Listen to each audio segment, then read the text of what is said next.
Hi dear students and parents, welcome back to NEET and channel NEET UG 2026.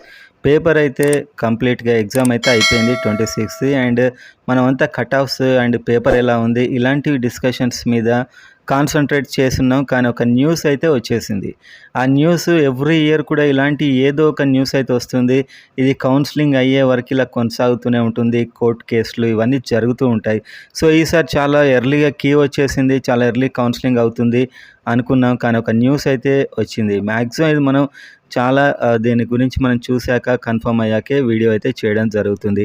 So like చేయండి, వీడియోని అయితే subscribe చేసుకోండి. ఇంకా ఇలాంటి అప్డేట్స్ అయితే మన ఛానల్లో వస్తూనే ఉంటాయి, కౌన్సిలింగ్ రిలేటెడ్ అప్డేట్స్. అండ్ ఒకసారి వీడియోలోకి వెళ్ళి చూద్దాం. చూసినప్పుడు కీ అయితే మనకు రిలీజ్ అయింది ఆల్రెడీ. ఈసారి చాలా ఎర్లీగా రిలీజ్ అయింది. అన్ని పాజిటివ్ సంకేతాలు. సో తొందరలో మనకు కౌన్సిలింగ్ అయిపోద్ది అనిపించింది. కానీ వీళ్ళైతే ఇక్కడ ఒక ప్రెస్ రిలీజ్ ఇచ్చారు. యాక్చువల్గా నిన్నటి నుంచే పేపర్ లీక్ అండ్ క్వశ్చన్స్ బయటకు వచ్చాయని చెప్పి వీడియోస్ అయితే వస్తున్నాయి నిన్నటి నుంచే.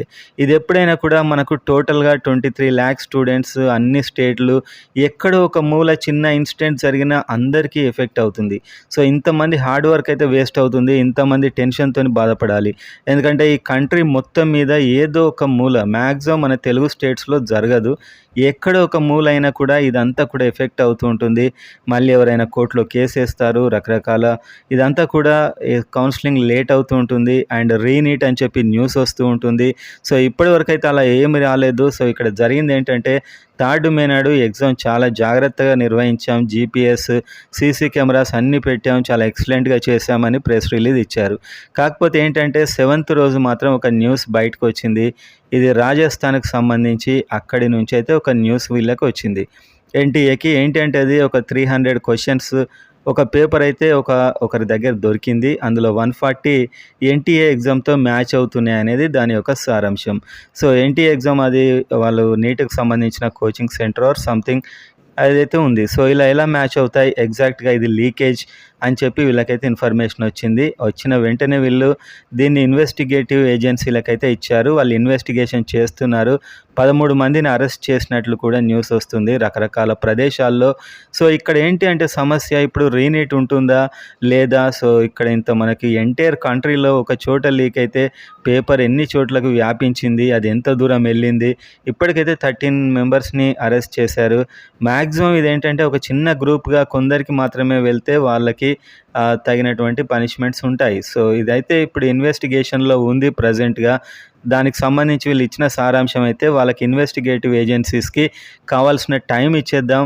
ఓకే, ఈ స్టూడెంట్ ఎంత కష్టపడ్డారు, వాళ్ళ శ్రమ అయితే మేము వృధా కానీయం అని చెప్పడం కూడా జరిగింది. అంటే ఇప్పుడు 22 లక్షల స్టూడెంట్స్లో ఒక 300-400 స్టూడెంట్స్ వల్ల ఎంటైర్ దేశంలో అందరు కూడా ఇప్పుడు అంటే టెన్షన్లో ఉంటారు. మళ్ళీ ఎగ్జామ్ రాయాలా? ఎందుకంటే ఒక రిథంలో రాసుంటారు, ఒక చాలా స్టడీ చేస్తూ వాళ్ళు ఎగ్జామ్ అయితే రాసుంటారు. సో చాలా కాలం వాళ్ళు చదివి రాసుంటారు. ఇప్పుడు రిలాక్స్ అయి ఉంటారు ఇన్ని సంవత్సరాల శ్రమ తర్వాత. సో ఇప్పుడు మళ్ళీ ఎగ్జామ్ అంటే చాలా చాలా అది. కానీ ఇప్పటివరకు అయితే ఏం లేదు. సో ఇక్కడ 140 క్వశ్చన్స్ మ్యాచ్ అవ్వడం వెనుక ఇన్వెస్టిగేషన్ అయితే జరుగుతున్నట్టు తెలుస్తుంది. సో ఎంతమంది బయటకు వస్తారు ఏంటి, ఆ ఒక్క స్టేట్కే కొన్ని చోట్లకే పరిమితమా అనేది అయితే ఉంది. సో ఇక్కడ ఏంటంటే ఇప్పుడు ఎగ్జామ్ బాగా రాసిన వాళ్ళు మాకు రీనీట్లు ఏమొద్దు అనుకుంటారు, రాయని వాళ్ళు ఇంకో ఛాన్స్ కోసం ఎగ్జామ్ పెడితే బాగుండని వాళ్ళైతే కామెంట్స్ చేస్తూ ఉంటారు. ఓవరాల్గా ఇలా అయితే జరుగుతూ ఉంటుంది ఇప్పుడు. సో ఇలాంటి దానివల్ల ఏంటంటే టోటల్ ఎగ్జామ్ మీదనే ఒక సందేహం వస్తుంది. సో దీనివల్ల ఏంటంటే ఇప్పుడు దీనికి వీడియో చేయడం, ఇంకా మీరు దీని గురించి ఆందోళన చెందుతారు నిజంగా. ఎందుకంటే మళ్ళీ రీనీట్ అంటే అది నార్మల్ థింగ్ అయితే కాదు. బాగా చదివిన స్టూడెంట్ అయితే ఆల్రెడీ ఒకసారి ఒక మౌంటైన్ లాంటి లక్ష్యం ఎక్కి దిగిన తర్వాత మళ్ళీ వాళ్ళని ఎక్కమంటే అది చాలా చాలా కష్టమైన విషయం.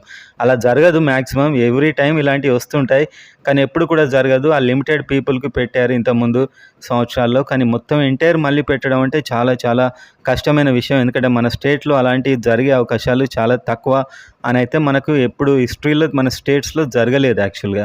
సో ఇది ఏమైనా నార్త్ వైపు ఇది జరుగుతూ ఉంటుంది. సో అటువైపు వల్ల ఇప్పుడు దీనికి ఏమవుతుంది, ఇది రిజల్ట్స్ మీద ఏమైనా ఇంపాక్ట్ పడుతుందా అంటే ఈ ఇన్వెస్టిగేషన్ అయితే ఖచ్చితంగా దీని రిపోర్ట్ ఇదంతా కూడా వాళ్ళు చెప్తామని చెప్పారు ఇక్కడ. ఓకే, ఇంకేమైనా డౌట్ ఉంటే హెల్ప్ లైన్ నెంబర్స్ ఇచ్చారు. సో మినిస్ట్రీ ఆఫ్ ఎడ్యుకేషన్ వాళ్ళు మీకు సంబంధించిన అప్రోప్రియేట్ స్టేజ్లో మీకు పూర్తి డీటెయిల్స్ అయితే చెప్తారు. సో దీనివల్ల రిజల్ట్ ఇదంతా కూడా ఇప్పుడు ఇంకా రోజుకో న్యూస్ లాంటివి వస్తూ ఉంటాయి దీనివల్ల. ఎందుకంటే ఈ మీడియాలో మనకు యూట్యూబ్లో వీడియోస్లో ఖచ్చితంగా ఇది సర్క్యులేట్ అవుతూ ఉంటుంది ఇక నుంచి. మ్యాక్సిమం రీనీట్ అయితే ఉండదు. సో ఇది అంతా కంట్రీ అంతా స్ప్రెడ్ అయ్యే అవకాశం లేదు. ఒకరిని చేస్తూ పట్టుకుంటారు మొత్తానికి.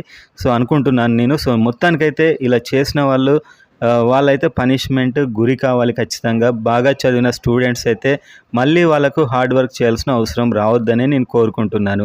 సో ఇది మ్యాటర్. పెద్ద ఆందోళన పడకండి. 99% అలా రీనీట్ అయితే జరిగినట్టు ఎప్పుడూ లేదు ఎంటైర్ కంట్రీలో.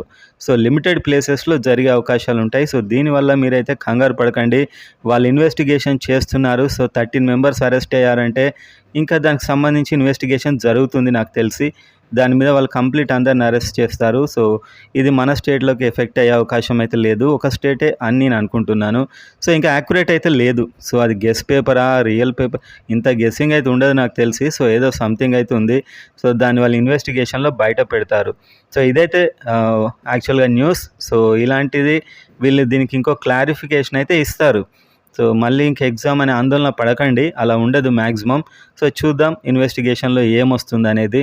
సో ఇదైతే న్యూస్. సో ఎలా ఈ 140 క్వశ్చన్స్ వచ్చాయి అనేది అయితే ఇప్పుడు న్యూస్ అనమాట. ఎందుకంటే ఇది ఆల్మోస్ట్ 180లో మొత్తం ఎందుకని చెప్పి కొన్ని ఇచ్చినట్టున్నారు. సో ఇంకా మొత్తం కూడా ఇవ్వచ్చు మనం చెప్పలేము. సో ఈ ఒక ఇన్సిడెంట్ అయితే స్టార్ట్ అయింది. సో ఎవ్రీ టైం స్టార్ట్ అవుతుంది. ఈసారి మనకి కీ వచ్చింది, ఇంకా హ్యాపీగా అయిపోద్ది అనుకున్నాం. కానీ ఈ ఇన్సిడెంట్ వల్ల ఇంకా ఇది పడుతూ లేస్తూ కౌన్సిలింగ్లో కొంచెం డిస్టర్బెన్స్లు అయితే వచ్చే ఛాన్స్ అయితే డెఫినెట్గా ఉంది. సో వాళ్ళు ఏం క్లారిటీ ఇస్తారో చూద్దాం.